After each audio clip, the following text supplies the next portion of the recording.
Bismillahirrahmanirrahim. Me emrin e Allahut mëshiruesit mëshirbërësit. Shkencat fetare dhe filozofike. Shkencat fetare zanafillën e kanë prej Kuranit, të cilin muslimanët e kanë pranuar si fjalë, mesazh dhe urdhër të Allahut xhalleshanuhu, drejtuar mbar njerëzimin. Nevoja për ta kuptuar Kuranin nxiti studimin e gjuhës arabe, gramatikës, stilistikës, historisë dhe shkencave të tjera përcjellëse, të cilat gradualisht u zhvilluan si shkenca në vetë. Kujdesi për rujtjen e autenticitetit të Kuranit ndikoi në zhvillimin e shkrimit arab, si në kuptim të saktësisë, ashtu dhe në kuptim të bukurisë estetikës. Karakteri universal i Kuranit kërkoi që ai të kuptohet edhe nga ana e jo arabe. Përkthimet e para të Kuranit i hasim qysh në kohën e Muhamedit a.s. Selman Farisiu ka përkthyer disa pjesë të Kuranit në gjuhën persishte. E deri në ditët tona, këto përkthime u janë dedikuar atyre që nuk e njihnin gjuhën arabe, ashtu që ta kuptonin domethënien e Kuranit, ndërsa në namaz përdorej vetëm gjuha arabe. Siç u pranoi Kurani, ashtu u pranuan edhe fjalët e Muhamedit a.s.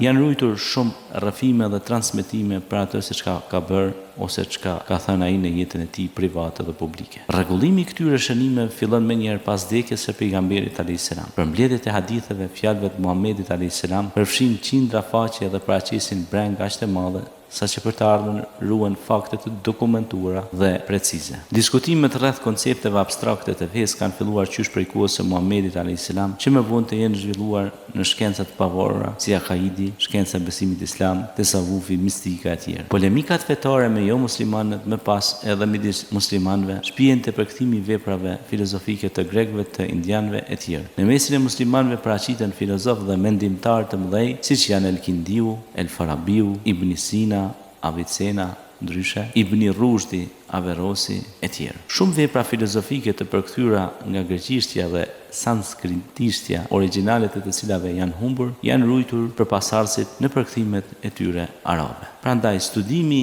dhe përsihatja në këtë fushë sjell pra dokumentime të reja dhe studime të reja në këtë segment.